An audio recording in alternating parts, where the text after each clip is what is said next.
kawan-kawan.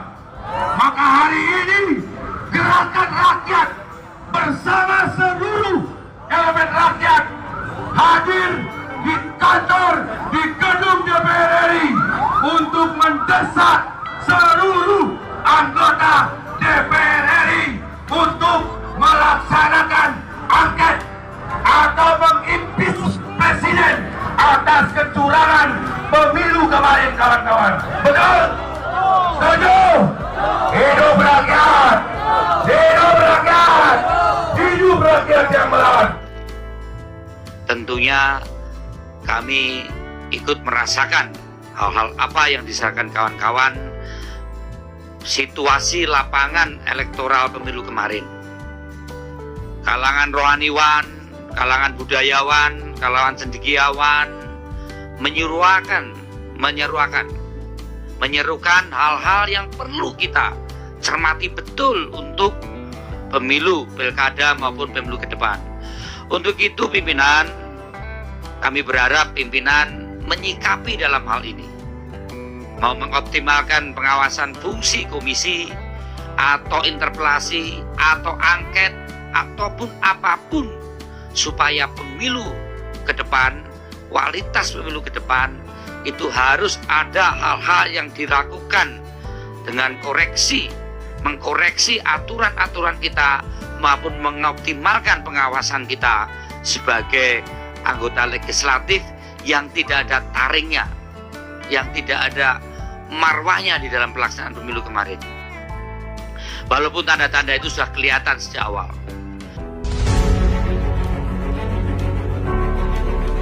Kita sudah paripurna pembukaan masa sidang, dan dalam masa sidang tadi instruksi sudah dilakukan dimulai dari fraksi PKS untuk agar digulirkan hak angket, karena dasarnya bahwasanya sangat terbuka dan sudah menjadi rahasia umum bahwasanya banyak sekali kecurangan dalam proses mulai dari pra dan juga saat terlaksananya pemilu 2024 ini terasa, mulai dari proses pencalonan di mana ada intervensi kekuasaan dalam regulasi untuk syarat calon presiden dan wakil presiden, di mana itu adalah untuk kepentingan dari anak Presiden Jokowi. Kemudian mulai dari KPU yang sudah dinyatakan melanggar kode etik, begitu juga saat pemerintah menganggarkan dana bansos yang sangat fantastis, bahkan tidak sebanyak ketika masyarakat membutuhkan zaman COVID dulu, 400 triliun lebih, 450 triliun lebih. Itu dianggarkan dan itu dibagikan sebelum pemilu dilaksanakan, dan sudah kita tahu bahwasanya itu untuk pencitraan diri Bapak Menteri, salah satu menteri dan ketua partai bahkan mengombar-ombar bahwasanya itu adalah dari Jokowi bahasanya, dan siapa anaknya, itu dibahasakan seperti itu. Maka kemudian ini kan menjadi aneh. Belum lagi saat adanya intimidasi oleh beberapa pihak dari lembaga negara ini kepada mulai dari kepala daerah, bahkan kepala desa yang paling kecil diintimidasi, dan mereka harus buat video dan itu harus dilaporkan, memberikan dukungan dan diberikan syarat target suara, dan itu tidak rahasia umum, itu seluruh kepala desa. Kebetulan saya banyak berinteraksi dengan kepala desa dan itu terjadi di seluruh penjuru Indonesia ini, dan ini kan adalah indikasi bahwasanya pemilu ini tidak dilaksanakan secara jujur dan adil, secara transparan. Belum lagi sistem sirekap yang digiring, mungkin dikatakan ini tidak menjadi acuan utama. Tetapi kenapa bisa separah itu begitu? Bisa suara di satu TPS itu sampai 800, dan kesaksian dari pelaksana TPS, di tingkat TPS ketika mereka menginput itu untuk 02 itu mereka tidak bisa menginputnya dengan data yang ada begitu. Tetapi justru berubah-ubah. Dari 120 menjadi 720. Nah, ini kan keanehan. Sehingga digiringlah bahwasanya hasilnya seperti itu. Bahkan ketika dikurangi di sini muncul penambahan di sana. Nah, ini banyak sekali proses yang perlu. Berapa fraksi yang mendukung saya PKS, Pak? Ada 3 fraksi tadi yang menyampaikan apanya. Bisa jadi dalam bentuk prosesnya pengajuannya itu ada 5 fraksi nantinya. Yang saat ini baru 3, Pak. Kapan kiranya bakal digelar bersama untuk menyampaikan angket ini? Gimana? Kapan akan Kiranya, Pak, bersama? Nah, ini memang nanti di tingkat pimpinan fraksi ya, secara pastinya di tingkat ada lobby fraksi kapan yang harus digulirkan, kemudian prosesnya.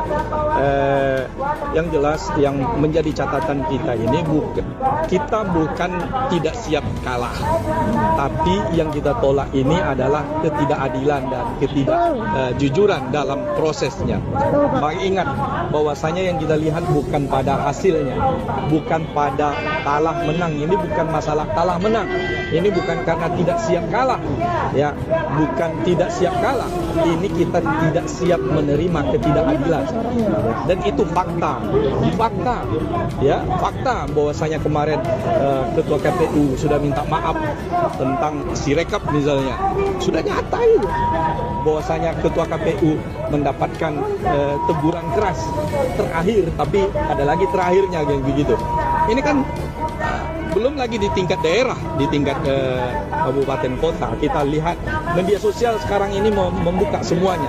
Tetapi kalau ini tidak ditangkap oleh DPR, bahwasanya kejadian yang di rakyat yang muncul di media sosial, kan zaman sekarang ini zaman keterbukaan ya, seluruh kejadian itu bisa dimuat di media sosial. Kalau ini tidak ditangkap DPR, apa artinya wakil rakyat ini? Gitu. Fraksi mana saja, Pak, yang sudah mendukung hak angket selain PKS, Pak? Ada PDI tadi yang menyuarakan, ada yang juga PKB tadi juga menyuarakan. 3. Pak, ini kan pengguliran hak angket baru disinggung tapi belum diajukan secara resmi. Nah, kalau dari PKS sendiri itu sebenarnya apa sih yang akan menjadi objek dari angket ini, karena kan belum pernah disinggung sama sekali? Ya, yang akan dijadikan objek tentu pelaksananya. Siapa? KPU. Cuma kita lihat ada tak lembaga lain yang coba mengintervensi. Lembaga lain itu macam-macam loh, mulai dari kepolisian, Kementerian Dalam Negeri, atau kementerian lainnya begitu, atau bahkan sampai presiden. Karena hak angket itu bisa diinvestigasi kan. Pak, apakah hak angket ini akan menggugurkan hasil pemilu, Pak? Sebenarnya pemilu ini kan tanggal 20 Maret nanti baru akan diumumkan, Pak. Ya, kita lihat saja nanti, bisa jadi seperti itu. Pak, untuk pemilu ini kan ada polemik nih, Bang. Bapak sebagai anggota DPR nanti untuk pilkada itu gimana, Bang? Nah, ini makanya kalau polemik ini kita biarkan begitu saja, maka pilkada akan lebih kacau lagi. Pasti. Karena orang berpikir, udahlah kita buat curang saja, pasti nanti nggak ada diproses begitu. Nah, itu yang kita khawatirkan, dan itu akan tersimpan di generasi kita. Itu tersimpan menjadi mindset setiap warga negara. Apa jadinya negara kita ini kalau mindset itu tersimpan, karena yang dari hulunya seperti itu begitu. Bayangkan, maka dikatakan seorang pemimpin kalau berbuat baik maka kebaikannya itu akan menyebar, tapi ketika dia berbuat buruk, keburukannya juga akan besar. Itu. Pak, terima kasih. Kelas meminta bahwa ada partai pemenang untuk tidak ragu mendukung hak angket ini, gimana, Pak? Iya, tidak ragu. Apalagi sebagai anggota dewan, haknya untuk mengawasi kan. Tugas anggota dewan ini mengawasi. Kalau dia tidak merasa salah, kenapa takut begitu? Ya, kita yang merasa ada kesalahan kan boleh mencurigai itu karena ada indikatornya, indikasinya begitu. Maka yang berada di pihak yang sana ya, tidak usah takut. Apalagi tugas dia sebagai anggota dewan, dan hak itu hak konstitusi gitu. Tanggung jawab moral dan politik kita hari ini adalah mendengarkan suara yang sudah diteriakkan ataupun suara yang tak sanggup disuarakan. Silent majority saya kira akan sepakat dengan kita untuk melakukan langkah-langkah konstitusional apapun langkah-langkah itu. Dan hari ini kami menerima begitu banyak aspirasi dari berbagai pihak bahwa DPR hendaklah menggunakan hak konstitusionalnya melalui hak angket. Dan melalui hak angket inilah kita akan menemukan titik terang seterang-terangnya, sekaligus juga mengakhiri berbagai desas-desus kecurigaan yang tidak perlu.